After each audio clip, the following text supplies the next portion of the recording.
반갑습니다. 우리가 이 공부를 전혀 안 해봤지? 손대본 적이 없으니까, 이제 어떤 개요적인 거나 오늘 첫 시간에 개념적인 거에 대해서 우선적으로 말씀을 드리는 건데, 이게 뭐 거창하거나 뭐 대단하고 막 복잡한 우리가 그런 학문이 아니라는 거죠, 원래는. 그런데 이제 가르쳐 주는 사람들이 웬만하면 어렵고, 막 이렇게 뭐 한자가 많이 들어간다, 막 이런 생각을 너무 많이 하는 거래. 배우는 사람들 입장에서. 그걸 하려면 한자 많이 알아야 되고, 뭐 굉장한 어떤 전문적인 지식이 있어야 되고, 막 이런 식으로 생각을 많이 하는데, 실제로는 미래를 예측한다는 의미에서 볼 때는 다양한 방법들이 있잖아요, 실제로는. 근데 첫 번째가 뭐냐면 우리가 예를 들어 경제학자가 20, 30년 경제에 대해서 우리가 연구를 해갖고 내년에는 우리의 경제가 이렇게 될 것이다. 볼 수가 있잖아요, 사실은. 예측을 하는 거잖아요, 실제로는.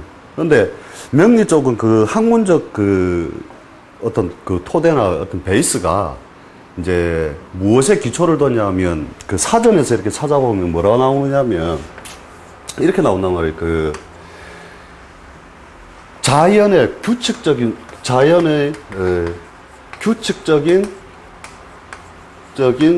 순환 어떤 과정을 보고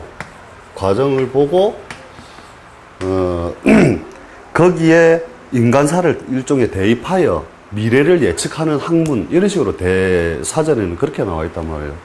그러니까 우리가 다짜고짜 뭐 미래에 대해서 막 그걸 대단한 학문을 엄청나게 공부를 해갖고 하는 게 아니고, 우리 속된 말로 침 한 번 뱉다 탁 치도 어느 쪽으로 칠 때 우리 어릴 때 일로 가면 좋다, 저리로 가면 좋다 하는데, 여기도 사실은 이유가 있다는 거예요. 이렇게 점을 치는 것도 논리는 있다는 거예요. 어떤 논리가 있느냐 하면, 그런 식으로 점을 치는 것도 우리가 일종의 우연성 속에서, 그죠? 우연히 침 뱉고 탁 쳤는데 일로 튀단 말이에요. 그죠? 그러면 그런 우연성 속에서 뭔가 우리가 다음에 일어날 일에 대한 것을 우리가 관측하는 거잖아요. 근데 이게 그냥 웃기고 장난치는 행위가 아니라는 거예요, 실제로는. 뭐냐 하면 우연성 속에서 뭘 찾느냐 하면 필연성을 찾는 거거든요. 이 과정이 있다는 거예요, 실제로는. 치는데 왜 갔느냐 이거죠, 이쪽으로. 왜 갔느냐. 거기에는 이해 납득 가능한 원리들이 다 숨어 있다는 거예요, 거기에는. 동전을 던져도 앞면이 나오고 뒷면이 나올 수 있잖아요, 언제나. 그런데 왜 우연히 앞면이 나왔느냐. 그러니까 어떤 기운이 이런 식으로 계속 지구상에서 이렇게 흘러가고 있다면, 이때 던졌을 때에 하나의 디지털화를 시키는 거죠. 동전의 앞면이 100이 나왔다, 그죠? 그러면 이 100이 나온 거에 대한 이유가 있을 거란 말이죠, 결국은. 필연성. 그러니까 우연히 던지고 우연히 나왔지만 거기에는 필연성이 있다. 그러면 어떤 이론적 베이스를 가만히 생각을 해보고 이때의 주파수를 읽어낼 수 있다면 다음에 일어나는 주파수를 예측할 수도 있다는 거거든요. 그러니까 하는 행위는 굉장히 간단한데, 우리가 유치하게 생각하는 것들 있잖아요. 타로 카드 이런 것도 그게 맞나, 애들 장난하는 거지 할 수가 있잖아요. 그런데 타로도 뭐냐면 몇십 장, 나는 타로 안 해서 잘 모르겠는데 몇십 장 중에서 그 카드를 뽑았는데 왜 하필이면 이걸 뽑았냐 이거거든. 그것을 디지털하게 읽어내는 하나의 힘을 이제 기르는 게 우리가 일종의 이제 점의 행위와 같단 말이죠.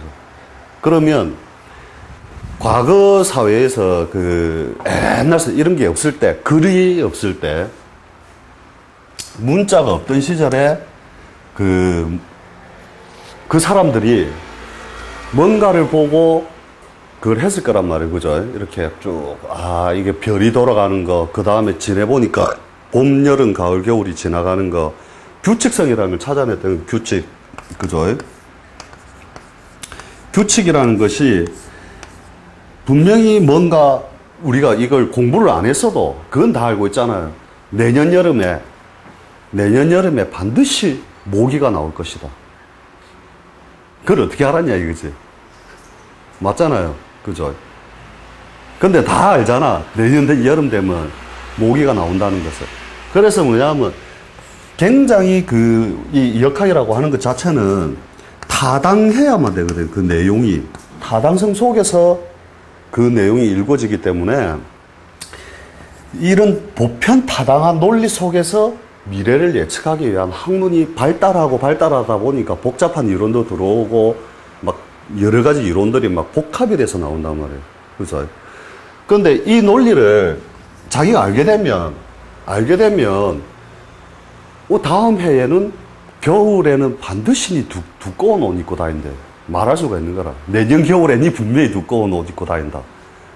그건 너무나 당연한 이야기지만 그걸 알고 있는 보편 타당함을 알고 있잖아요.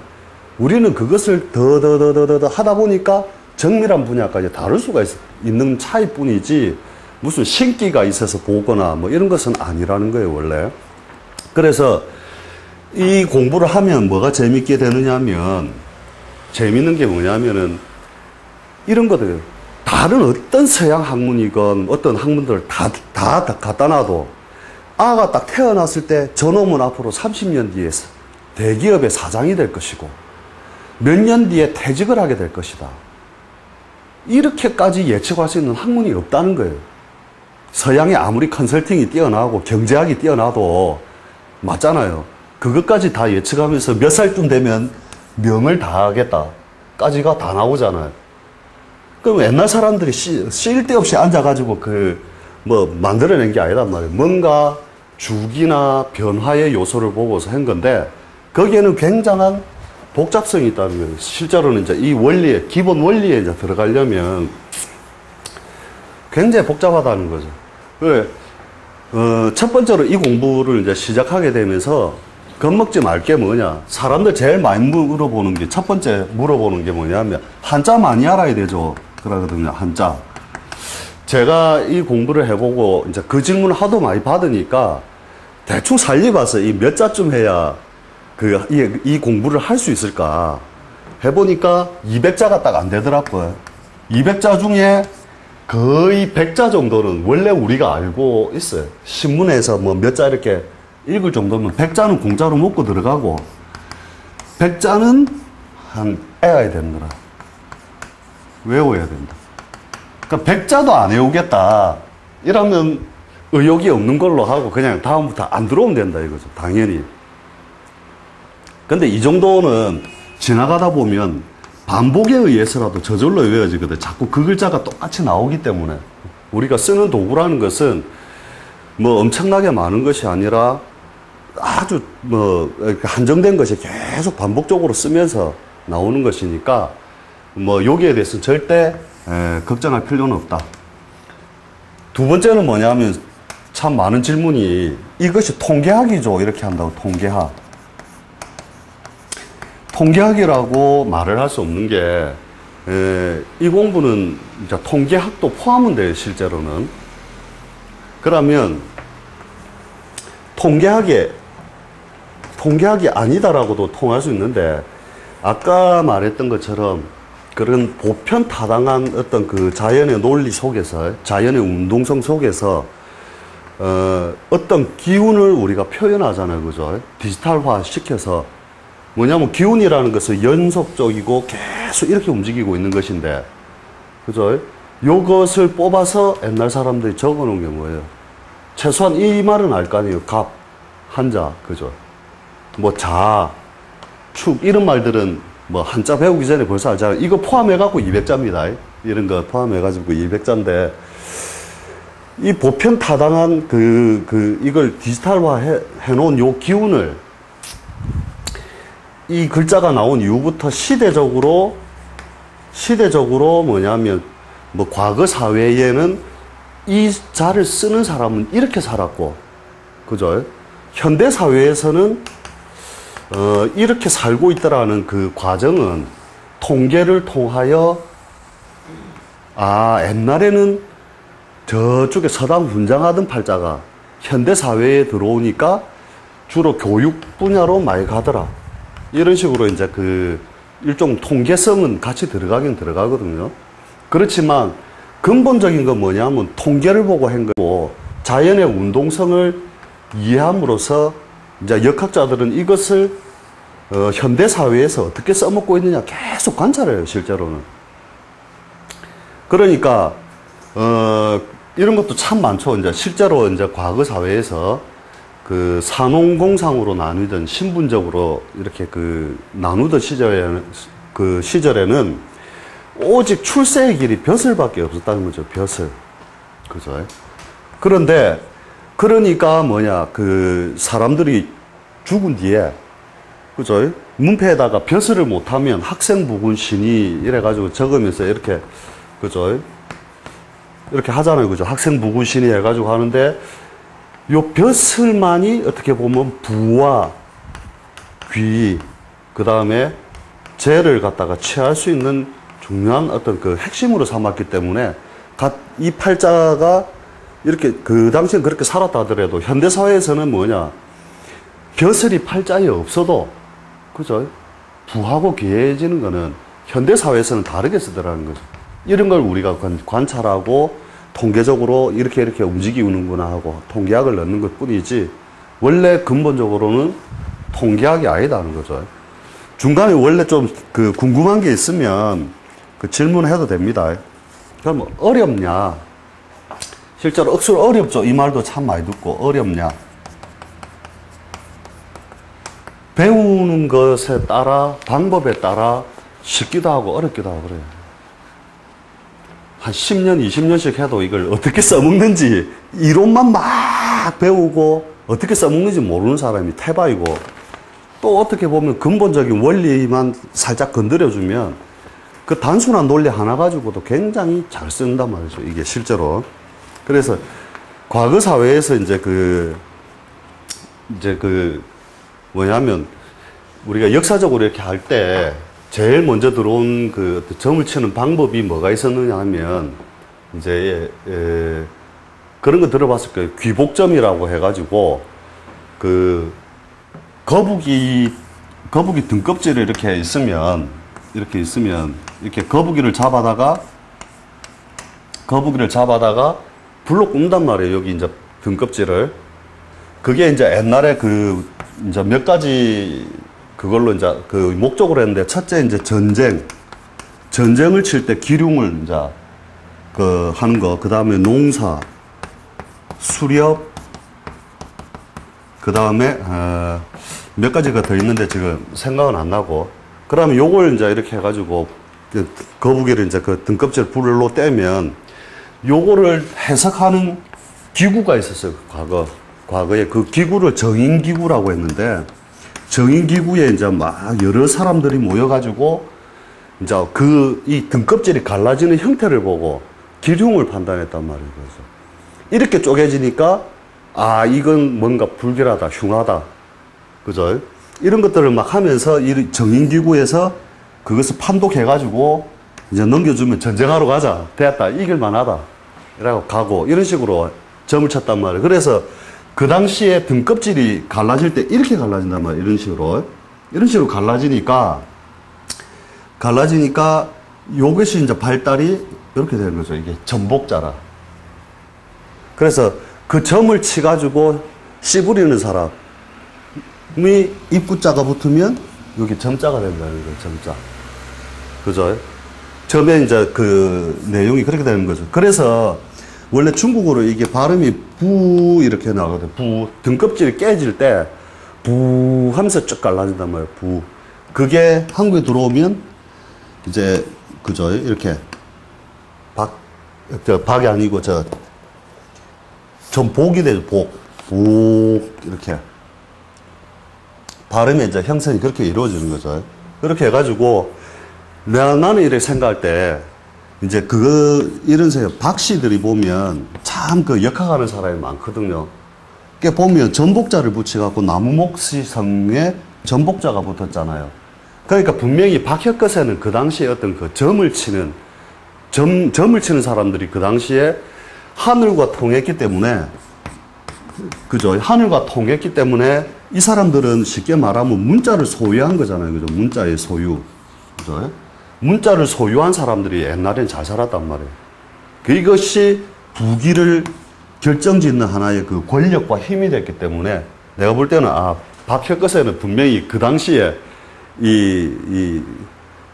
저 뭐냐면 이렇게 권력과 그걸 다 가진 뭐 어떤 그런 걸로 나는 그래 생각을 많이 하죠. 그래서 이 사람들이 이런 어떤 그 과정에 대해서 그 왜 그러느냐 하고 여러 가지를 이제 많이 고민해 봤을 거잖아요. 그죠? 그러니까 그것들이 학문적 체계를 이뤄내려오면서 내려온 게 최소한 3000년 이상이 됐다는 거예요, 실제로는. 근데 과거 사회에는 뭐냐? 과거 사회에는 천자문하고 논하고 맹자하고 뭐하고 해가지고 맨 마지막에 최고로 이제 그 학문으로 친 게 뭐냐? 역경이다, 역경. 그죠? 역경을 썼단 말이에요. 그죠? 근데 이것을 갖다가 요즘은 뭐냐? 그냥 무조건 이제 점제이 이래가지고 굉장히 천시하는 거죠, 천시. 그런데 사실은 우리가 그 과정, 과거 사회에서는 그 학문적 가치로 쳤을 때 제일 마지막에 학문적 모든 게 다 갖춰졌을 때 배우는 게 사실은 여기란 말이에요. 그래서 동양적 사상이 이제 이걸 교육을 이렇게 하다 보면은 우리가 너무나 뭐가 많냐면 서양적인 그 어떤 사고방식이 굉장히 많아요. 뭐냐면 1 플러스 1은 2. 그 다음에 뭐 논리적으로 뭐 수학적으로 어떻고 저떻고 이렇게 막 가잖아요. 이 개념을 가지고 가는 게 뭐냐면 서양은 주로 분석, 그러니까 재료 분석이죠, 재료 분석. 그러니까 사물에 대한 모든 것을 쪼개서 분석을 한단 말이에요, 쪼개서 분석을 한다. 이렇게 하면 동양적 생각으로 이걸 바꾸지 않으면 이 역을 이해하기가 굉장히 어려워요. 이거를 이제 우리가 워낙 서양적인 교육을 많이 받아 놓으니까 이 습성을 못 버리는 거예요. 그런데 옛날 사람들은 그러면 뭘 가지고 그런 점을 치게 되는 어떤 이 동양적인 생각을 가지고 했을까? 보면 동양은 뭐냐면 변화에 대한 것만을 취급한단 말이에요. 변화.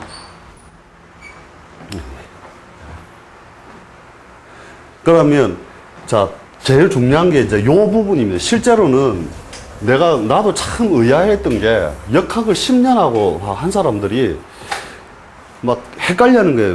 왜 막 이렇게 어떻게 해석을 해야 되느냐. 뭐 이런 것들에 대해서 헷갈려 하는데 동양 사람들은 그러니까 서양적으로 우리가 자동차가 한 대 있다. 자동차가 한 대 있다 이러면은 서양 사람들은 이걸 피스 하나까지도 다 분석해서 다 쪼개서 연구하고 그렇게 하잖아요. 이것의 본질에 대해서 연구를 한다면, 그죠? 그럼 서양적인 관점에서는 그 본질에 대해서 자꾸 연구를 한다 이러면 동양적인 건 뭐냐면 변화하고 움직이고 동하는 것에 대해서 그 어떤 사물의 관찰을 이룬다는 거예요. 그러면 우리가 이제 이런 개념을 막 분석해갖고 쪼개갖고 자꾸 하는 습성을 버려야 되거든요. 이쪽은. 그러면 이게 움직인다. 이런 것들이 어디서 오느냐 하면, 이런 거죠. 결국은 동하지 않는 것은 어떤 생명이 없다라고 보는 거예요, 생명. 생명이 없는 것과 같다, 동하지 않는다면. 그러면 참 이상한 게 이제 이런 거죠. 그럼 뭘 가지고 도대체 뭘 가지고 뭘 어떻게 해서 보느냐. 정말 막막하거든요. 이 역학 쪽에 처음에 입문을 하면 처음에 막 오행론 배워가지고 목화, 토, 금수 우리 요일은 아니까 막 접근하잖아요. 근데 이걸 역학을 오래 한 사람들 중에 이런 가장 기초적인 베이스를 알고 있는 사람이 의외로 굉장히 작았다는 거예요. 이 개념 없이는 동양을 애초부터 이해를 할 수가 없는 것인데 그런 것을 이렇게 자세하게 이제 설명을 해주는 책도 없고 대부분 기술만, 끝부분에 기술만 자꾸 가지고 다루게 되는데, 결국 뭐냐면은 변화하고 움직이는 것은, 이면적 생명이 있다는 거죠. 이면적 운동성이 같이 있다는 거죠. 이 이면적 운동성이 뭐냐면, 새로운 것이 생성되고 발전되려면, 뭐가 있어야 되냐면 반대 기운이 반드시 있다는 거죠. 반대 기운. 나와 상반된 기운 있죠. 그 반대 기운이 반대 기운과의 어떤 조화력을 뭘로 보느냐 하면 그게 이제 쉽게 말하면 음양관이다. 이거죠. 음양관. 그러니까 동양적인 면에서는 뭐냐면, 이렇게 펼쳐내면, 운동성을 펼쳐내고 벌리고 사물이 들려 올라가면 그것을 양운동이라 했고, 양운동. 만물이 움츠러들고 다시 모이고 다시 안쪽으로 꼬꾸라지면 그것을 음운동이라 한다는 거죠. 음운동. 모든 책을 보면 이 음양에 대한 부분은 어느 책을 보고 맨 앞에 제일 먼저 나와 있고 또 그 선생님들마다 자기가 보는 운동성, 그러니까 음양의 운동성에 대해서는 굉장히 많이 이렇게 다양하게 설명을 해놨다는 거예요. 실제로는. 다양하게 설명을 해놨는데 그래서 여러 사람의 음양을 설명하는 방법에 대해서 이렇게 많이 봐둘 필요가 있다는 거예요. 그런데 우리가 이걸 너무 어렵게 생각할 필요 없다는 거죠. 사람의 몸도 하나로 봐가지고 안에 있는 것을 뱉어서 바깥으로 하고 내쉬면 지금 이게 양운동을 하고 있는 거라. 그러면 양운동만 계속하면 어떻게 돼요? 호흡만 하고 불기만 하면 죽잖아요. 그죠? 그 양운동만 죽잖아요. 그럼 거꾸로 다시 호흡을 쑥 마시면 뭐예요? 안으로 모아서 다시 마시는 행위. 이것이 음운동이라는 거죠. 음운동. 그러면 뭐냐? 어떤 본질이, 어떤 하나의 이게 본질이 있잖아요. 그죠? 본질이. 이 본질이 펼쳐지면 양운동이라 하고, 모여들면 음운동이라 하는데, 그러면 이게 우리가 지구상에 생명이 존재할 수 있는 조건도 뭐냐? 우리가 봄, 여름에 만물이 쫙 펼쳐내잖아요. 그죠? 모든 것이. 봄, 여름에 만물이 펼쳐졌다가 가을, 겨울이 되면 다시 수렴이 되죠. 씨가 만들어지고 다시 종자가 되잖아요. 그죠? 그러면 양운동, 음운동에 의하여 이것이 이 지구상에 있는 사람들이 계속 뭔가 이 지구에 있는 모든 생명체들은 그것에 의하여 계속 살아간다는 거예요. 그리고 개인적으로도 마찬가지로 남자는 아무래도 양적인 면이 많다 치면 뭐 이렇게 막 사고 치고 다니고 뭐 일 벌리고 다니고 하는 거는 남자들이 많잖아요. 그죠? 그러면 여자를 만나야 뭐가 돼요? 그 자식을 놓고 생성이 되잖아요. 새로운 것의 생성. 그러니까 음양 운동성이 그 어떤 면에서는 책을 보면 굉장히 어렵게 이해할 수도 있고 또 우리가 사물에서 간단하게 생각해 보면 이런 거예요. 뭔가 양적인 존재, 음적인 존재가 생명력을 얻고 있다는 것은 자기가 반대 기운을 얻고 있다는 거거든요. 자, 그럼 뭐냐? 우리가 이제 간단하게 점을 칠 수도 있다는 거, 이것만 알고도. 요런 그 음양론에 대한 것을 이제 이해를 하려면, 자, 남자가 양이에요, 음이에요? 그 고정이 안 됐다는 거예요. 실제로는 양도 아니고 음도 아니다. 남자만 있을 때는. 동양적 사상을 지금 잘 이해해야 되는 거예요. 그것 때문에 설명해 주는 거예요. 그러니까 남자를 양이라고 책에서는 딱 적어 놨잖아요. 그죠? 근데 아니라는 거죠. 왜냐하면 상대적인 상대적인 부분이 없으면 이 존재 자체가 원래 존립하지 않는다는 거예요. 동양적인 것은. 그러면 남자가 조용하게 앉아 있다. 그러면 이것을 남자기 때문에 양으로 이해하면 안 된다는 거예요.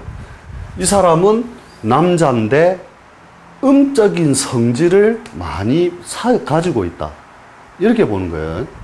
이 개념을 설명해 놓은 책이 별로 없는데, 자, 그러면 여자가 막 떠들고 다닌다. 온 동네 떠들고 다닌다. 그러면 반대가 되겠죠. 여잔데 양의 운동성을 많이 얻고 있구나. 이렇게 표현할 수 있겠죠. 그러면 뭐든지 새로운 것이 생성되려면 반대 기운이 있어야 된다 그랬죠. 반대 기운. 그러면 남자가 매 떠들고 다닌다. 그러면 원래 남자가 좀 양적인 성질이 많은데 하고 다니는 짓도 내 떠들고 다닌다. 그러면 이래 보면 돼요. 실속 없다.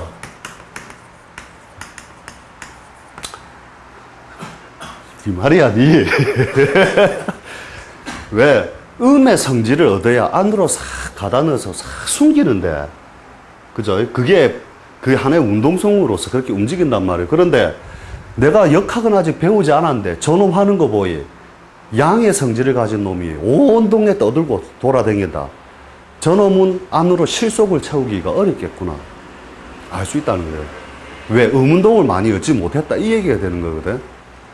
그러면 거꾸로 뭐냐면 여자가 온 동네 떠들고 다니는 아줌마들 있지. 많이 얻어먹고 다니는 게라. 잘생길 것도 많고. 그러니까 음양의 개념을 많이 이해해버리면 뒤에 나오는 게 음양에서 쪼개져서 모든 역학적인 도구들이 거기서 다 나오게 된단 말이에요.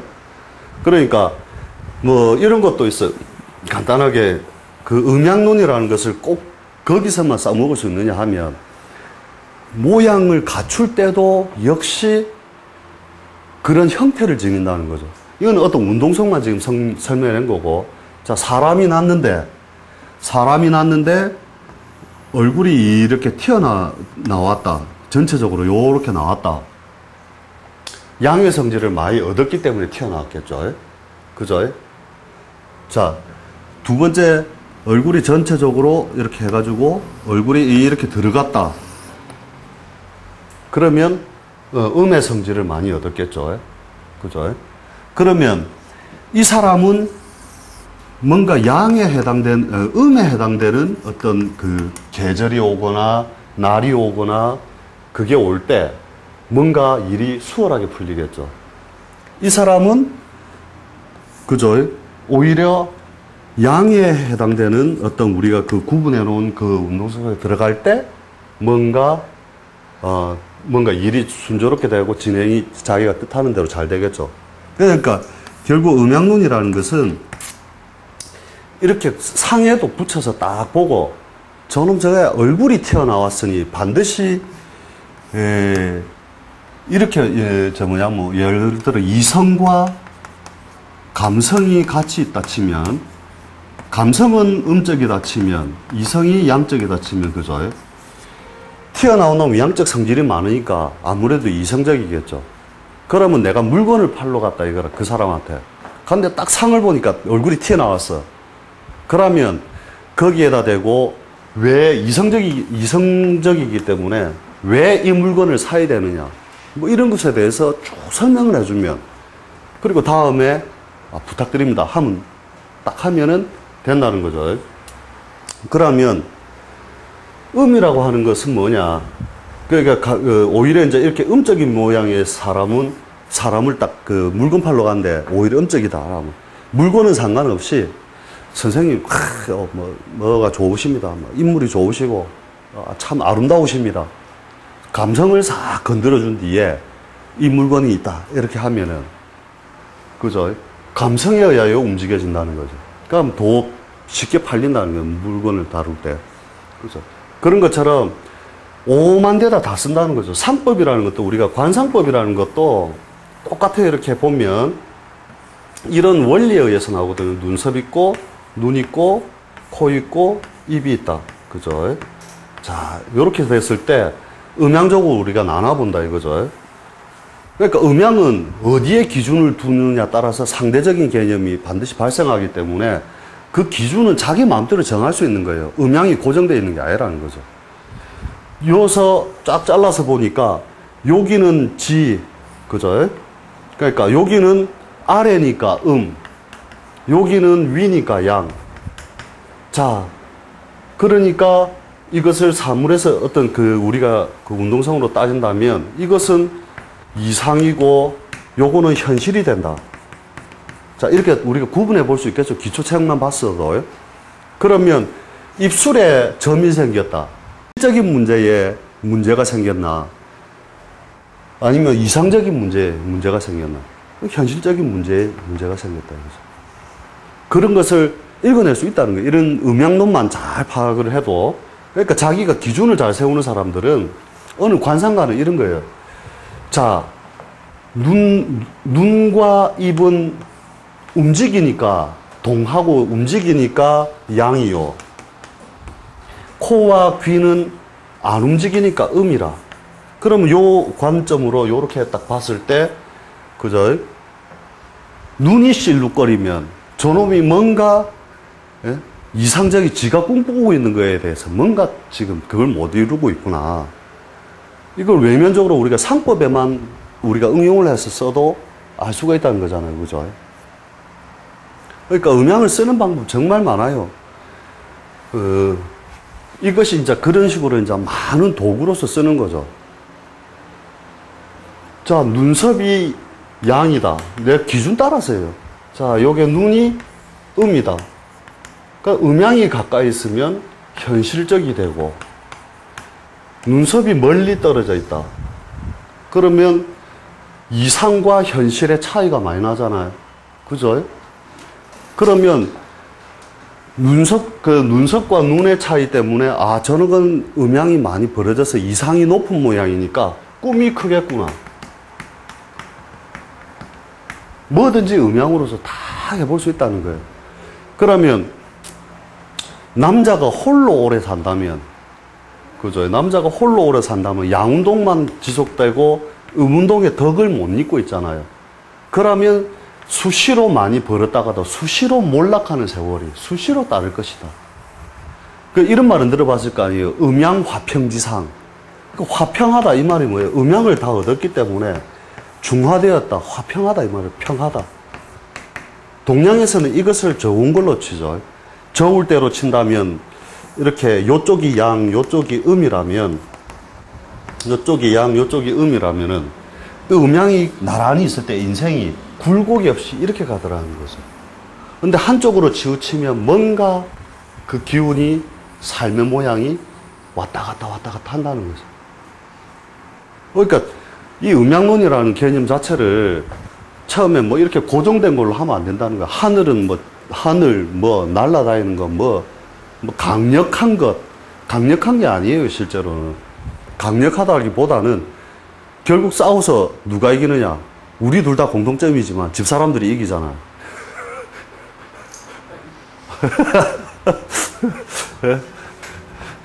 우리 싸워서 이겨본 적이 없어, 아직. 음은 이래서 이렇게. 음은 양을 대적할 만하면 반드시 짓밟고 위태로우면 양의 뒤에 가서 숨는다 이랬거든. 그래서 뭐예요? 누가 잘 살겠어요? 음의 응동성을 많이 얻은 사람이 잘 산단 말이에요. 남자가 말이 없고 조용하다. 뭔가 안으로 챙겨놓고 있는 게 있는 거라. 잘 챙긴다는 거죠.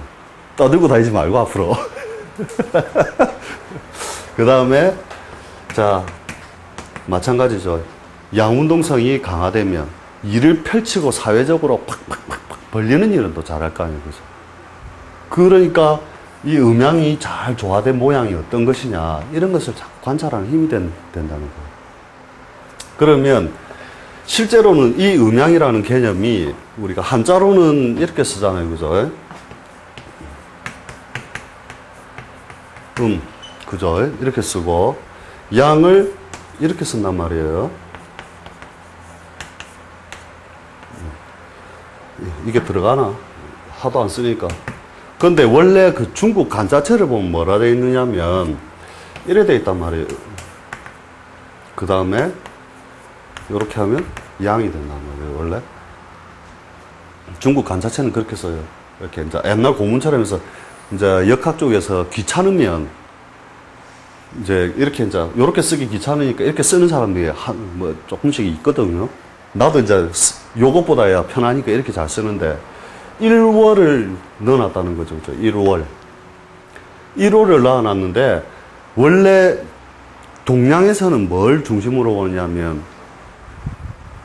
그 하나의 본질적인 면을, 그러니까 핵심, 가장 본질, 그 운동의 주체를 뭘로 보느냐 하면은, 이렇게 표현했어요, 이렇게. 그러니까 이게 물이라는 개념이 아니에요, 절대로. 물이라는 개념이 아니고, 역학에서 말하는 것은 수라는 개념은 본질을 얘기하는 거예요, 본질. 그러면서, 그냥 물이라 이야기해도 사물의 운동성에 대입을 할 때는, 그게 이해가 돼요. 이해가 되니까 그냥 막 물이라 생각을 해도 상관없지만, 근본적인 것은 꼭 물만을 지칭한 것은 아니다 하는 것은 꼭 알아둘 필요가 있다는 거죠. 그러면 이놈이 뭐냐, 도대체 뭔데? 우리가 뭐 불교나 뭐 어떤 데서 얘기해도 뭐 가장 근본적이고 본질적인 면이라면 이놈의 변화된 모양.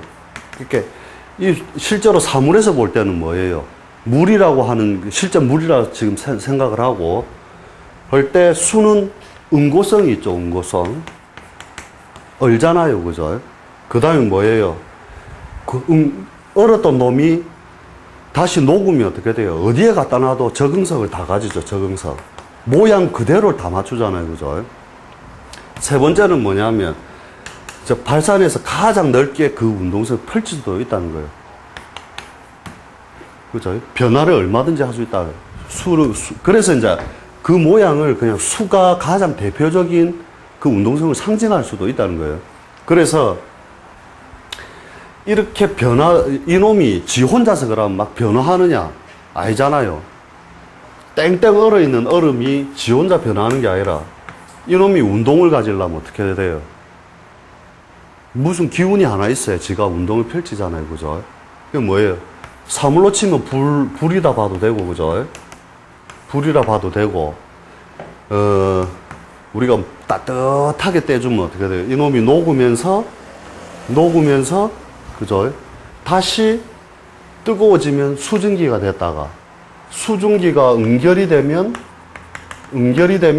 다시, 그죠? 내려오고, 지상에 겨울이 또 한 번 불어닥치면, 그죠? 다시 얼음으로 돌아가고, 환원하잖아요. 그죠? 그러니까 이 변화 과정인데, 이 변화 과정에서 뭐예요? 이것을 동하게 봄바람이 불어주면 어떻게 돼요? 처음으로 나오는 것이 목이 나오잖아요. 그죠?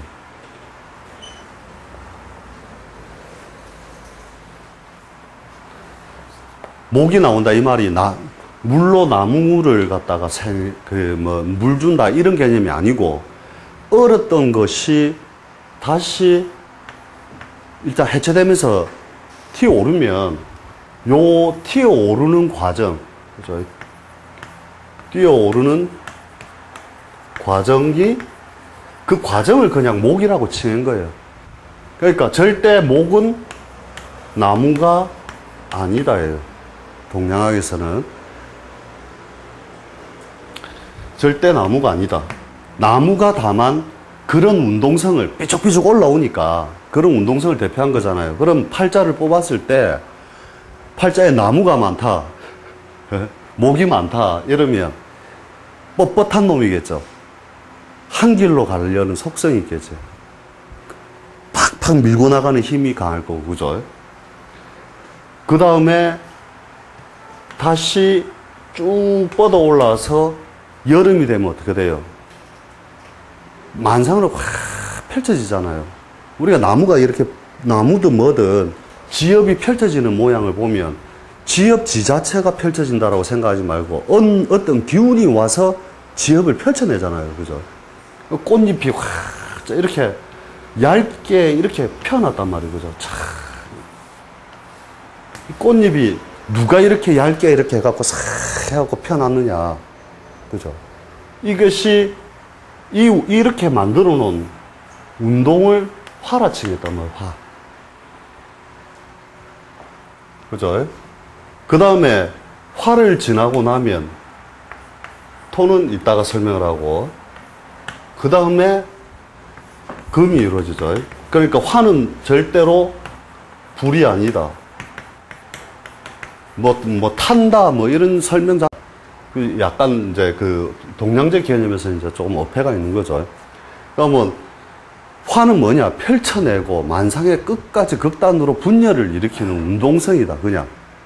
그렇게 보면 되고, 그 다음에 금에 이르게 되면 어떻게 돼요? 금에 이르게 되면 만물이 견고해지잖아요. 단단해지고 씨앗이 맺히는 것이. 그것이 뭐예요?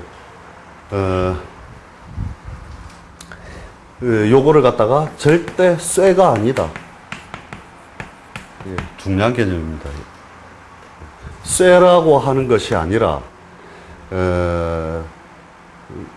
만물을 굳히는 것. 만물을 굳히고, 그죠? 단단하게 하고, 그 다음에, 결실하게 하는 힘. 결실하게 하고, 한다. 자, 그죠? 그 힘을 얘기한 것이지, 그 금이라고 쇠, 이래갖고, 쇠가 나무를 보면 이긴다 해갖고, 이렇게 배우면 안 된다는 거예요, 절대로. 그 다음에, 그 금이 다시 수로 환원이 되죠. 겨울이. 그것을 보면 이렇게 한 과정이 이렇게 빙빙 돌아가잖아요. 그죠? 그게 뭐예요? 봄, 여름, 장하, 가을, 겨울. 이것을 순환하면서 요 반을 양운동이라 하고, 요 반을 음이라 한다 이거죠. 그래서 처음에 책을 갖고 공부하면 전부 이렇게 하는 거예요. 나무로 불을 떼가지고 불이 꺼지면 흙이 되고, 그죠? 재가 돼서 흙이 되고, 흙에서 쇠가 돌멩이가 나오는데, 돌멩이가 수가 되는 걸, 설명해 놓은 거야. 5만 가지 이제 막 갖다 붙여 놓는 거예요. 어떤 사람은 뭐 이렇게도 해놨죠. 이제 그 쇠에 보면은 막 수분이 막 묻어 있다. 그 다음 뭐 어디, 뭐라더라. 행성에서 뭐 운석이 떨어지는데 운석 속에 뭐 CO2의 인자가 있었다. 뭐 해갖고 오만 책마다 보면 이것을 뭘로 다 봤느냐 하면 하나의 사물에서 우리가 이런 형태로 본 거예요, 형태. 그러니까 형태는 우리가 사물로 보는 것이 아니라 우리가 공부를 하고 있는 것은 운동성을 중심으로 보고 있다는 거예요, 운동성. 그죠? 그러니까 봄, 여름, 가을, 겨울이 열리잖아요. 그죠? 자, 이것을 이제 옛날 사람들이 뭐라고 해놨느냐 하면, 이런 거죠. 요렇게 분열하고 다시 모이고가 무엇에 의하여 이루어지느냐? 일에 의하여 분열하고 쫙 펼쳐졌다가 월에 의하여 다시 모인단 말이죠. 그러니까 사람의 본질이 이렇게 팔자를 딱 보면 팔자에 물기운이 막 마르잖아요. 정신이 오락가락 한다니까. 신기 있고 막 이런 사람들도 보면 수기가 분열의 모양들이 있거든요. 그런 거 보면 막 정신 이상한 소리 해서 하는 게 그 본질이 이렇게 제대로 순환되지 못하는 모양일 때는 정신적 문제가 발생하든지 막 이런 것들이 발생을 하는 거예요. 사람의 인체도 이 구조 속에서 막 돌아간다는 거예요. 그래서 이것을 뭐라고 합니까? 오행의 상생도라고 하죠, 상생. 그죠? 자, 그게 목, 생, 화. 그죠? 화, 생, 토. 그 다음에 토, 생, 금. 그 다음에 금, 생, 수. 수, 생, 목 하면서 이렇게 순환이 되는 거죠. 그러니까 팔자 내에서 이렇게 오행적인 그 순환을, 저렇게 빙빙 돌아가는 순환을 우리가 오행의 상생이라고 칭한다. 그러면 이놈들이 지구 혼자서 이렇게 상생을 하느냐? 책마다 보면 이게 나왔지만 이제 설명은 이렇게 하는 책은 별로 없잖아요. 그죠? 그냥 이렇게 생각하면 되죠. 봄 오고 여름 오고, 그죠?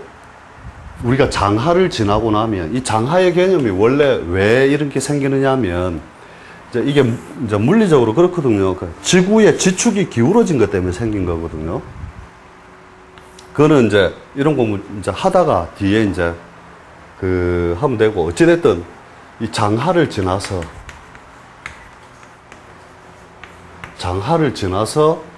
그 다음에 뭐가요? 가을이 오잖아요. 그죠? 가을이 온 뒤에 다시 겨울이 오고.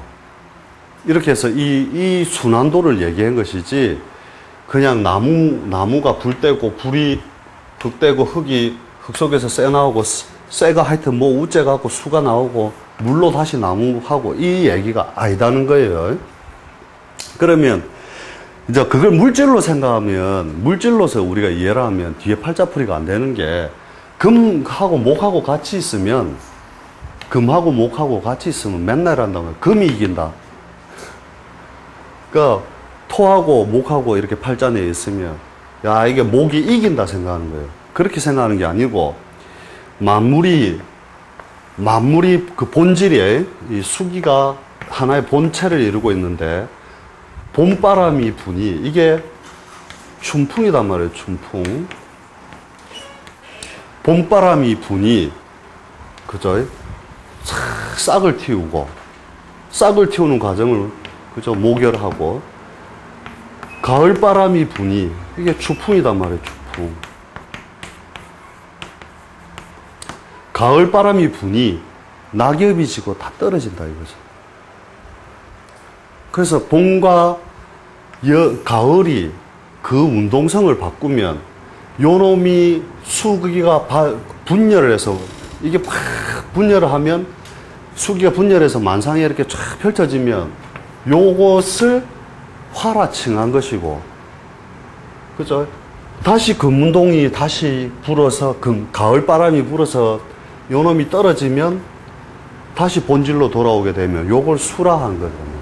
그래서 이렇게 얘기할 수도 있는 거예요. 원래 수화는 원래 두 몸이 아니다. 수와 화는 두 몸, 수와 화가 따로 있는 것이 아니라 분열하면 화라칭한 것이고 다시 모이면 그것을 수라칭한 거라는 거예요.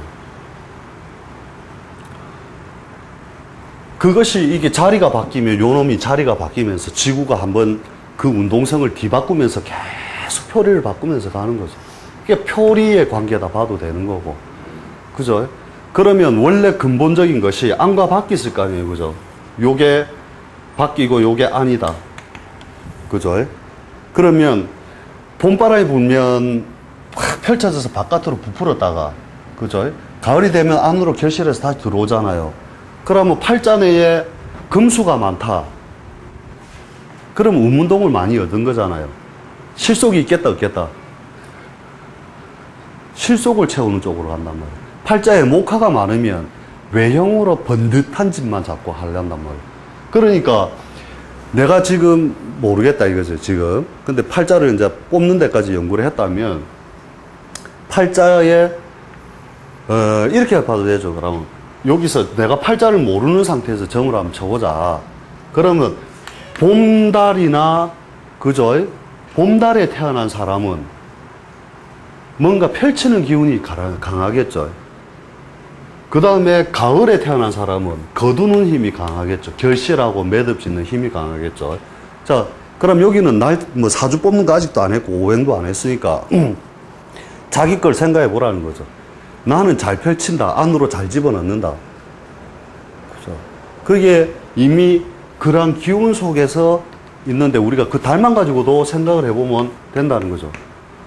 그러니까 팔자에 금이 많으면 잘 사는 거라. 그쵸. 수가 많아도 잘 살고. 그죠. 목화가 많으면 폼생폼사로 가는 것이고. 그죠. 요것만 가지고도 우리가 여러 가지를 또 응용해서 쓴다는 거죠. 학생인데 팔자에 목이 많다.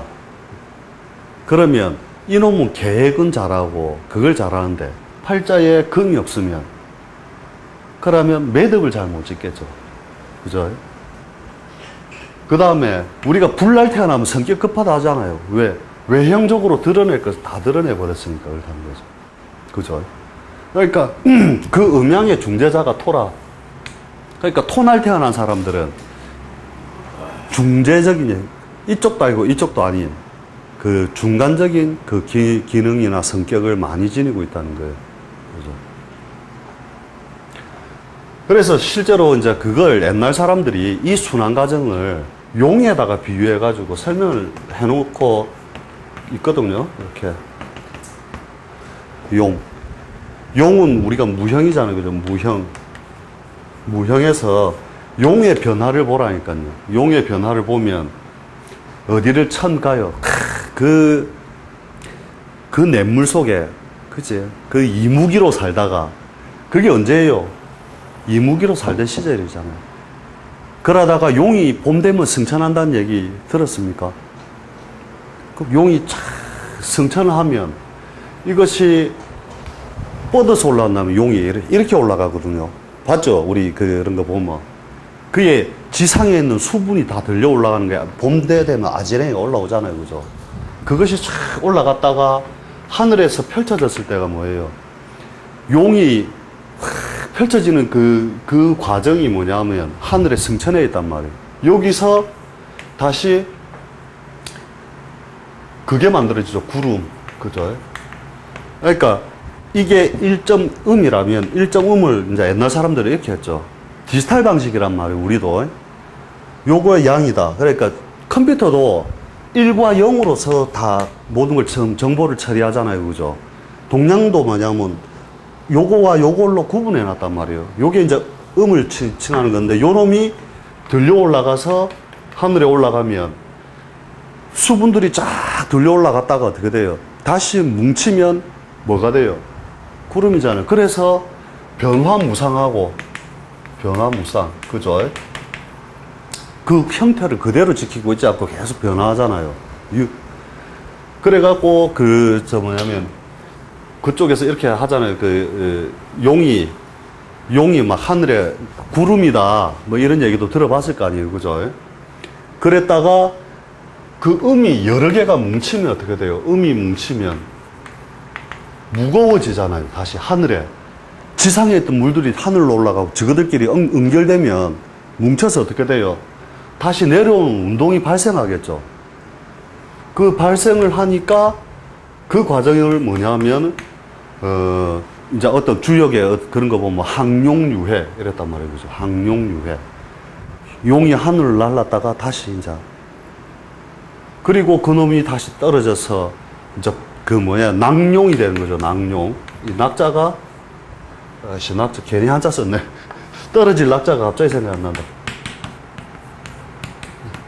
뭐 하나 빠졌는데 하여튼 그렇다 치고 이제 떨어질 낙자에 낙용이 되고 다시 잠용이 되었다가 여기서 잠용이 되었다가 다시 비룡이 되었다가 그죠? 하늘 올라가서 구름이 되면 황룡이 되었다가 그죠? 다시 낙용, 잠용으로 그것을 인간의 그 운동성 그러니까 변화 과정의 운동성의 하나의 비유법이다 이렇게 생각해도 되는 거죠. 비유법. 그러면 이놈이 지 혼자서 그렇게 하는 게 아니잖아요. 그죠? 음양의 운동성에 의하여 수시로 그렇게 변하고 계속 가는데 그놈이 꼭 그런 생에 의하여 이루어지느냐. 그러니까 수생목, 이건 다 해왔죠. 해왔습니까? 노트도 안 하고. 그러면, 자, 이놈이 우리가 그걸 했으면 그러니까 토국수 하잖아요. 그죠? 토국수.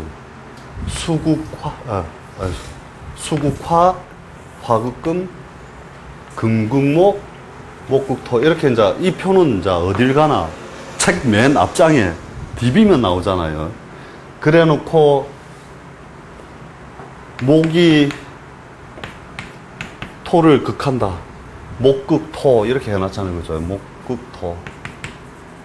목극토. 자, 여기서 이제 극의 개념을 알아야 된다는 거죠.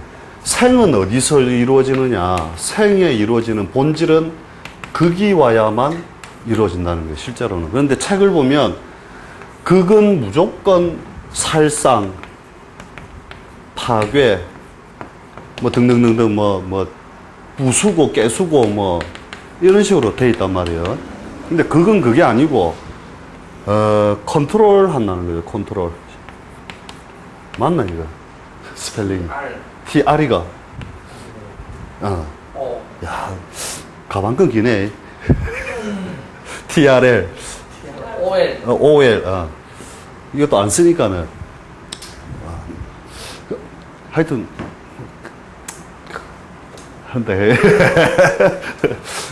근데 이 컨트롤이라는 개념은 그걸 죽인다, 킬한다, 뭐 죽인다 이런 개념이 아니라는 거 실제로는. 자, 그러면 뭐냐. 자, 이 그림들이 다 이렇죠. 이쪽과 이쪽이 반대에 있죠. 그죠? 이쪽과 이쪽이 반대, 이쪽과 이쪽이 반대. 다 반대로 물려 있잖아요. 그죠? 그러니까 뭐냐면 음양관계 그래, 실제로는. 남자하고 여자하고 원래 근원적으로는 맞출 수 없지만 생산을 위하여 짝을 맞춰서 하는 것처럼 이 반대편들에 있는 이 극이라는 개념은 전부 다 그런 그 컨트롤 속에서 이루어진다는 거예요. 양운동이 나는 양이라면서 지 맘대로 막 살아간다. 그러면 음의 조절력이 없으면 어느 날 튕겨져 나가서 갑자기 극단으로 가버리겠죠. 음운동도 마찬가지고 자체 모으다 보면 스스로 폭발을 일으켜버리는 거죠. 그렇게 하다 보니까 이 극은 뭐냐면 그 반대편에서 그렇게 계속 조절자로서 목이 목으로서의 운동을 계속 못하도록 그 고유의 영역만 지키지 못하도록 계속 해준다는 거죠. 반대의 기운들은. 그렇게 하면서 그 조절력에 의해서 다음 운동을 만들어내는 거거든요. 그래서 목국토, 토국수, 그 다음에 수국화, 화극금, 금국목, 이렇게 금국목 이렇게 해서 우리가 그 5가지 이 모양으로 이렇게 쭉 극과 생을 번갈아 가면서 이렇게 쭉쭉쭉쭉 내가는 거죠. 그래서 오행이라고 하는 것은 결국은 뭐냐면은 이 오행이라고 하는 것 자체가 이렇게 가는 거죠. 이 행자가 원래 어떻게 하느냐. 오라는 것은 5가지의 형태로, 오라는 것은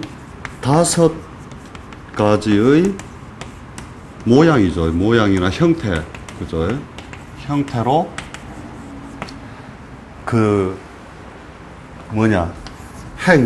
단일 행자잖아요. 그죠? 요것도, 이게 질척거릴 척자에, 안 해도 됩니다. 그냥 들으면 됩니다. 안감질 해가지고 이렇게 나와 있던데, 이 내용을 이제 사전을 찾아갖고 보니까 똑바로 안 가고 이렇게 갔네요. 까딱까딱. 행자의 그 의미 자체가. 그러니까 음양 하면서 목화토금수 운동을 그렇게 간다는 거예요. 그래서 이렇게 5가지 그걸로 가는데 대부분의 책이나 이제 역학을 처음 접근하는 사람들은 착각을 하는 게 뭐냐면 5가지의 원소로 생각하는 거예요. 5가지의 원소. 5원소. 돌멩이, 나무, 흙, 쇠, 물.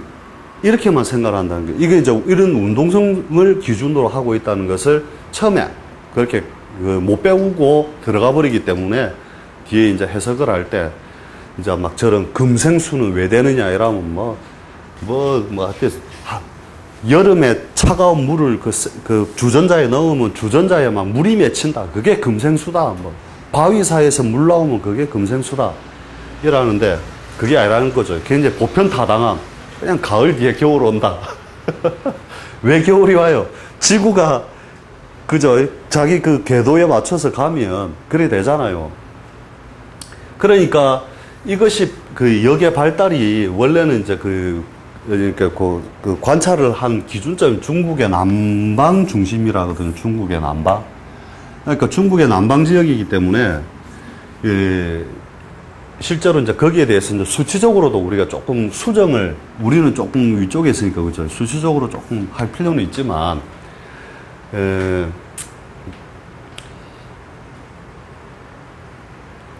중국 쪽에서 이제 발달되어 있는 걸 이제 우리 쪽에 오다 보니까 조금 이제 오류적인 면은 조금 있다 보는데, 이런 것들이 왜 이렇게 발생하느냐 하면, 원래는 이제 지구의 지축이 이렇게 생겼단 말이에요. 그죠?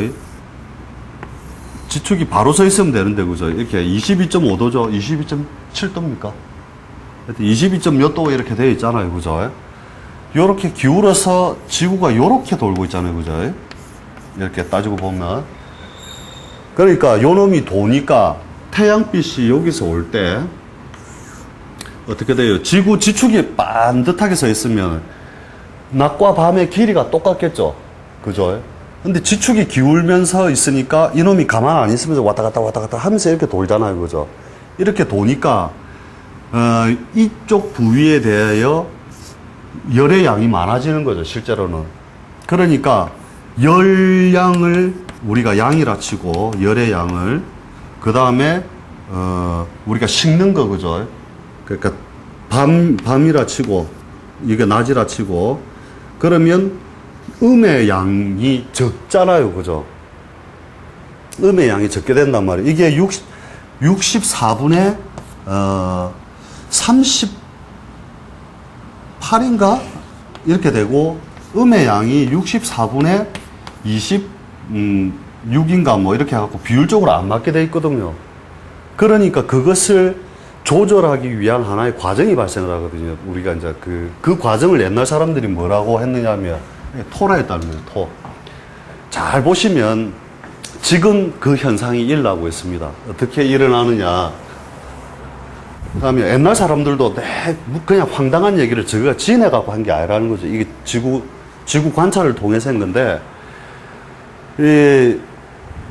여름이 왔다 가면은 지구가 이렇게 쭉, 요게 지구다 치고, 태양을 중심으로 이렇게 쭉 돌다 보면, 그죠?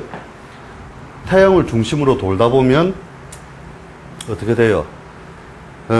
위치상, 여기 왔을 때부터 가을이다 치면 지구가 여기 오면서 계속 해를 조금씩 받고 오다가 여름을 지나서 여기서부터는 가을이 될 거 아니에요. 그죠? 우리가 입추가 언제 지났는지 기억납니까? 저번 달이 지났잖아요. 그런데 열기는 따라 들어와 버린 거예요. 그죠? 그러니까 요때의 열은 어떻게 해소를 시키느냐. 그래야 음양의 균형이 맞아야 그죠? 생명이 유지되는데 양이 계속 증가를 하면 어떻게 돼요? 언젠가 다 없어져 버리는데 지구는 수천 년 동안 그죠? 수십만 년 동안을 이상 없이 돌았잖아요. 거기에는 비밀이 있다는 거죠. 어떻게 되느냐 하면 아까 수기가 지구가 계속 열을 받으면서 지상의 수기가 어떻게 돼요? 이게 지구의 표면이라 치면 떴죠. 열에 의하여 떠 있잖아요. 그죠? 이렇게 쭉 떠서 수기가 이렇게 쭉 지구 위에 그 구름처럼 이렇게 형성하고 있을 거 아니에요. 그죠?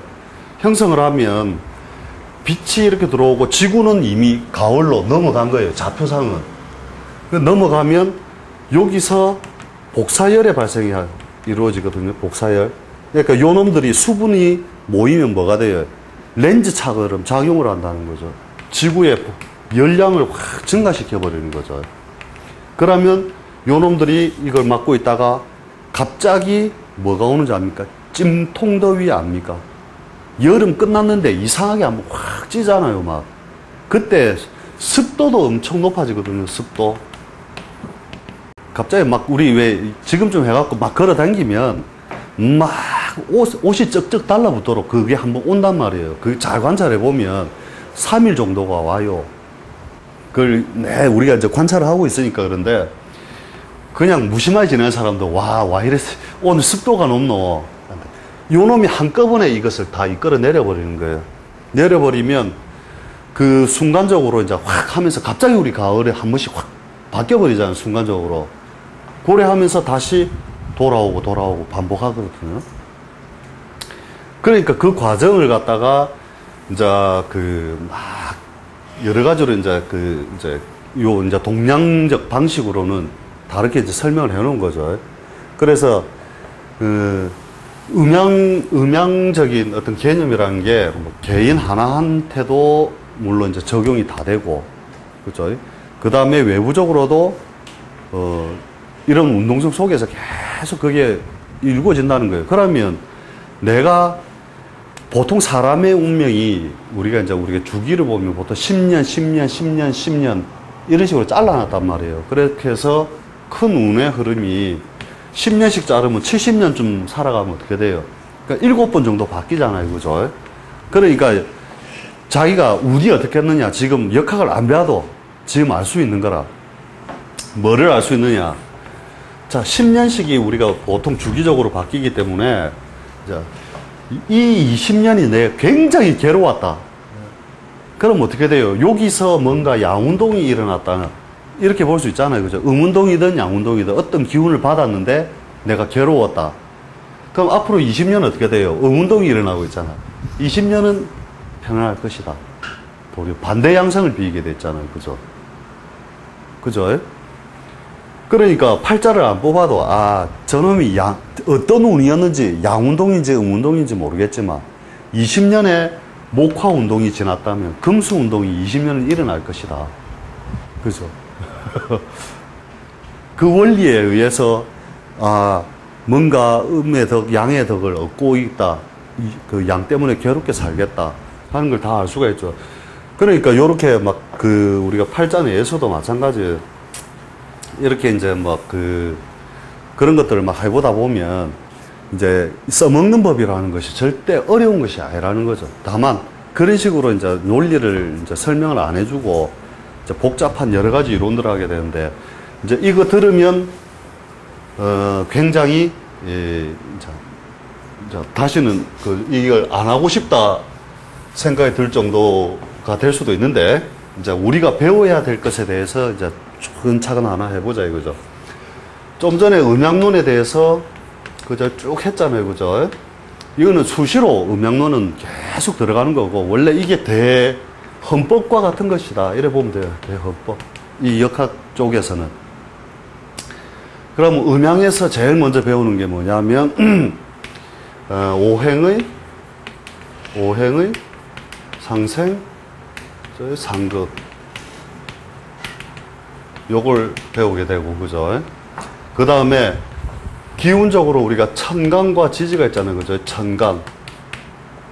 그 천간하면 알죠? 갑을, 이런 거 압니까? 들어본 적 있습니까? 처음 봤는가? 이런 글자를. 부터 개까지 해서 10개가 있고, 그죠?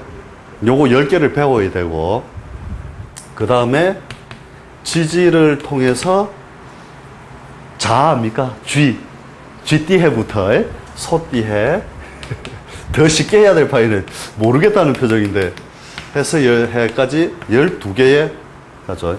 요것의 조합을 통하여 우리가 60간지라고 하는 우리가 이제 이걸 통하게 되는데, 이제 이것을 이제 우리가 해석하고 써먹기 위해서 뭘 배우게 되느냐면, 이제 관계론을 배우게 된다는 거죠. 관계론. 자, 관계론 뭐냐? 천간에 있는 글자가 어떤 글자를 만나느냐에 따라서, 자, 천간 대 천간의 글자끼리 만나면 어떤 작용이 일어나겠죠. 그 작용을 쭉 하는 게 보면 합이라는 것이 있고, 그 다음에 충이라는 것이 있고, 그 다음에 뭐 삼기, 뭐 신살 이런 것들이 신살 요런 것들이 발생을 하고, 여기도 이제 뭐 해갖고 이제 구체적으로 들어가면 되겠죠. 그 다음에 천간하고 땅에 있는 기운하고 또 뭔가가 있겠죠. 그게 뭐냐면 공망, 그 다음에 12운성, 그 다음에 각종 신살, 뭐 귀인, 그죠? 홍염, 이게 염자를 쓰면 안 되는데, 홍염, 염자가 하여튼 뭐 이런 게 있어요. 그 다음에 지지대 지지로 하는 게 있어요. 요거를 이제 우리가 다 익혀야 되는 하나의 도구들이죠. 이게 하나하나들이. 지지대 지지로는 합, 형, 충, 파, 해, 원진, 12신살, 그 다음에 각종 신살. 자, 요걸 다 외워야 되고. 그 다음에 합에는 뭐가 있느냐? 삼합, 육합, 방합, 귀삼합, 합, 그 다음에 요합, 암합, 이거 다 외워야 되고요. 그 다음에 형에는 자형, 그 다음에 삼형, 깜깜하죠? 이거 다 외우려니까, 이제. 그 다음에 충에는 충 있고 파 있고 원진 있고 뭐 이렇게 해서 막 요것들을 싹 익히고 나서 이제 뭐를 하게 되느냐면 요거는 하나의 도구에 통하고 그 뒤에 하게 되는 것이 요 도구를 통하여 이제 하게 되는 것이 뭐냐면 격국과 격국 용신이라는 걸 이제 배우게 돼요. 격국과 용신을 배우게 되는데 이 격국과 용신을 배우게 되면 거기에는 내격, 외격, 특수격 이런 식으로 해서 약 250 몇 가지인가 뭐 이것도 자꾸 이제 조금씩 변화되니까 그 팔자를 분류하는 법이죠. 원래 팔자가 간지의 구성이 쭉 조합이 되면 최대 나올 수 있는 개수가 51만 8,400가지가 나오거든요. 그러니까 12띠 곱하기 그죠? 12띠 곱하기 12띠 곱하기 61주 60간지다 그죠? 여기가 어쩐지 이상하더라. 60간지 곱하기 12 곱하기 하루는 12시간이죠. 하면 51만 8,400가지가 나옵니다. 거기에 이것을 어떻게 분류할 거냐. 어떤 형태를 보고 분류를 하는데 여기에 내격, 외격에서 정십격, 그 다음에 외격에 여러 가지가 있죠. 종격, 화격, 가화격, 양신성상격 뭐뭐뭐 해가 쭉 외워야 되고 특수격에는 아주 특수한 뭐 인기, 용배 뭐 나도 못 들어본 것들도 막 쫙 있어요. 이걸 이제 다 외우면 이제 팔자풀이가 안 되죠.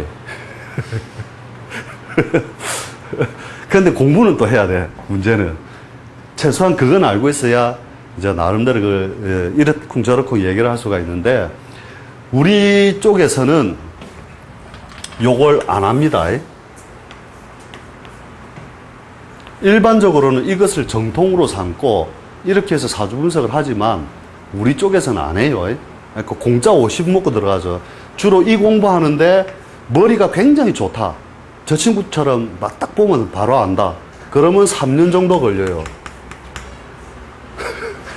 그 다음에 머리가 조금 너처럼 둔하다 라면 한 5년 정도 하면 이거 다 보고 나름대로 자기가 강의가 가능할 정도 되는데 우리는 이걸 안 쓰기 때문에 3년에서 5년을 번 거예요. 그걸 안 해도 풀이를 할 수 있다. 그럼 이쪽 공부를 하는 사람들은 저 새끼 미친 소리 한단 말이에요. 근데 안 해도 되는 방법이 있는데 우리가 교양 정도로 최소한 알고는 지내야 되니까 이런 형태가 있다 하고 평소에 공부는 해줘야 돼요. 그것도 이 자체가 잘못된 것은 아니고 이제 응용해서 쓸 때 이제 어떤 문제점들 때문에 이제 접근 방식을 우리는 이것에 치중을 하지 않는다는 얘기예요. 이쪽에 주로 치중을 해가지고 쓰기 때문에 이제 여기에 너무 막 책보다 보면 모든 책이 거의 다 이걸 중심으로 돼 있으니까 이제 거기에 이제 막 사람들이 한 1년, 2년 하다가 지쳐버리는 거죠. 근데 안 해도 돼요. 정하기 싫거나 애초부터 하지 말든지 그거 안 해도 풀이하는 방법들이 있으니까 고려하고 따로 뭐 궁금한 게 있습니까? 뭐 평소에 궁금했던 거나 뭐 이런 거 그게 맞습니까? 이런 것 그런 것도 참 질문 많이 오거든요. 몇 프로나 예. 사주에 이제 금이 많으면 사주에 금이 많으면 예. 음이 많지 않습니까? 네. 예. 음이 많은데 왜 실속이 없을까요? 이제 반대 기운이 별로 없겠죠. 그 놈이 음작용을 하려면 양이 와서 자꾸 건드려줘야 되거든요. 근데 그런 게 없으면 그렇고, 원래 금이라는 속성 자체는 우리가 금전 할 때 어떻게 적어요? 그죠? 전, 요렇게 적잖아요. 그죠? 금전. 왜 쇠금자를 붙여놨을까? 이거죠. 쇠금자. 쇠금자를 붙여놓은 이유는 뭐냐 하면, 이런 거예요. 이렇게. 아까 말했죠. 쇠덩어리가 아니라, 돈이 쇠로 만들어졌기 때문이 아니라, 많은 가치를 작은 공간 안에 넣을 수 있는 어떤 그 기운적인 힘으로 보기 때문에 금이 있다는 것을 우리가 종혁이라고 그러죠. 종혁지물, 그죠? 종혁이라고 그러는데 그 안에다가 많은 가치 있는 걸 넣을 수 있기 때문에 그래요. 그러니까 요거죠. 종이 하나에 이렇게 하면 100만 원이 들어가잖아요. 100만 원의 가치가 들어가 버리잖아요. 그러니까 금전이라는 개념도 마찬가지지만 동양적인 사상에서 금이라고 하는 것은 그래도 자기가 지금 못 산다 하더라도 동작은 수시로 뭔가를 잡아서 넣어서 안으로 채우는 역할을 한단 말이에요. 그래서 결실과 매듭을 의미한단 말이에요. 결실, 매듭. 운을 그대로 잘 못 써먹든지 이렇게 했겠지만 저희 한쪽으로 치우치면 그런 문제점들은 발달하지만은 그렇다는 거죠. 그래서 이렇게도 본다니까요. 이제 뒤에 이제 네 평생을 두고 막 니는 금이 3개니 성공을 3번 한다 이래야 된다니까요. 이해됩니까? 그 이제 뭐 뒤에 또 이런 걸 쫙 할 때 또 반복해서 이제 풀이에 실제 응용하는 걸 이제 설명을 하겠지만 그러한 운동성으로서 그림을 자꾸 그려넣는 걸 해야 되는데 이게 책을 읽은 사람들은 안 돼요. 자꾸 돌멩이, 쇳덩어리를 자꾸 연상하는 거라. 그 연상에서부터 이 역학 동양적인 사상의 접근은 이제 떨어져 나가는 거예요. 실제로 이걸로서 내가 밥을 먹고 살아야 되겠다 하면 이게 사주명리잖아요. 그죠? 사주. 그죠? 사주라는 것 자체가 하나의 명리학의 한 분야죠. 가장 간단한 분야지만 엄청나게 많아요. 실제로는 육효 이거가 이제 점을 치는 방식이고, 그죠? 그 다음에 뭐 육임, 자미, 그 다음에 뭐 상법으로 치면 뭐 이런 것도 있죠. 관상, 수상, 채상, 골상, 복상, 그죠? 수상, 그거 많잖아요, 그죠? 점을 치는 것도 마찬가지고, 이게 참 기문둔가 뭐 이래가지고 그거 다 하려면 반드시 어떻게 보면 이게 가장 기초 베이스일 수도 있다는 거죠. 이걸 한 사람들은 다 그를 응용해서 공부를 할 수 있으니까. 그런데 이제 자기한테 대부분 좀 맞는 사람이 있거든요. 나는 육효가 더 잘 맞더라. 그래 해도 요거는 배우고 다 이걸 들어오게 돼 있다는 거예요. 그 다음에 제가 권해드리는 건 뭐냐면 3가지는 할 줄 알아야 된다. 3가지.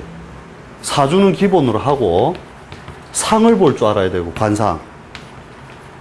관상도 뭐예요? 이미 이 상, 어떤 기운에 의하여 조성된 거잖아요. 그죠? 그 다음에 풍수, 요거하고, 그 다음에 예를 들어 육효라든지 뭐 여러 가지 전법들이 있지만 매화역수, 자미두수 뭐 이런 것들도 막 있는데, 요거가 자기 전공이 하나씩만 딱 정해져 버리면 이제 이렇게 상법을 볼 줄 알고 사주를 볼 줄 알고 난해한 거는 점을 칠 줄 알면 대부분 이 정도까지만 가면 이제 철학관 차려놓고 그냥 뭐 그래도 나름대로 공부한 만큼 실수 없이 할 수 있다 이래 보면 돼요. 그래서 요게 내가 적어놓기는 엄청나게 적어놨지만 대부분이 1년 안에 다 따라와요. 여기까지가. 그래서 우리가 할 수 있는 데까지는 어차피 이렇게 차근차근 해볼 거고, 제일 기초 부분이니까 오늘 중에 뭐 되게 어려웠던 건 없죠. 그러니까 음양관만 사실은 오늘 설명한 거예요. 음양관. 하나 음양관에서 예. 그러니까 아까 제가 금이 많은 사람이 예. 목이 어느 정도 있는 사람 만나면 예. 어떻게 될까? 좋다고 보는 거죠. 예. 우리가 이제 반대적 기운이 모일 때가 생명력이 더 길다 보는 거죠. 실제로 합이 더 안 좋다 보거든요. 생이나 합이 그 생명력을 갖다가 가장 처절하게 뺏어간다. 오히려. 그래서 요쪽에서 이렇게 쭉 봤을 때 우리가 보면은 요거는 어차피 웬만하면 안 다룰 거니까 앞으로 독학을 할 때는 분명히 이거 해야 될 거예요. 만약에 이걸 떠나서 한다면 격용서를 안 할 수가 없거든요. 우리는 전통적으로 계속 격용서를 중심으로만 내려왔기 때문에 이 팀들이 격용서를 안 하고 사주를 볼 수 있다면 또라이 취급을 할 정도로 사회 분위기는 그렇게 돼 있으니까. 근데 안 해도 돼요, 실제로. 다른 질문은 없습니까? 실제로 정확도라고 하는 것도 우리가 보면 그 사람의 이게 역에 대해서 얼마나 그 이해를 크게 하고 있느냐 따라서 달라요. 이렇게 보면 누구는 뭐 80%, 70% 이라는데 뭐 80%, 70%, 60% 이렇게 퍼센트로 하는데 그런 개념을 쓰는 것 자체가 조금 나는 이상하게 느끼는 거. 학문의 오류가 아니다는 거죠. 학문의 오류. 그러니까 자연은 원래 그렇게 있는 것이고 사람이 그 학문적으로 접근해 들어갈 때 얼마나 정밀하게 내가 그걸 계산해 들어갈 거냐. 이것의 문제지. 그러니까 사람의 한계지 실제로는 그죠. 자연의 규칙성에 그 약간 불규칙성 쪽의 규칙이 있잖아요. 그죠. 그리고 실제로 우리가 막 그 진짜 대가다 하는 사람들 이렇게 가서 푸는 걸 보면 진짜 끝내주는 거 많아요. 이렇게 보면. 어떻게 저걸 접근해서 봤을까? 상으로 봤을까? 점을 쳐서 봤을까? 귀신이 와서 가르쳐 줬을까? 뭐, 이래 해도 가서 물어보면 귀신이 가르쳐 준 게 아니라 이런 원리로 이렇게 봤다. 설명이 가능하다는 거예요.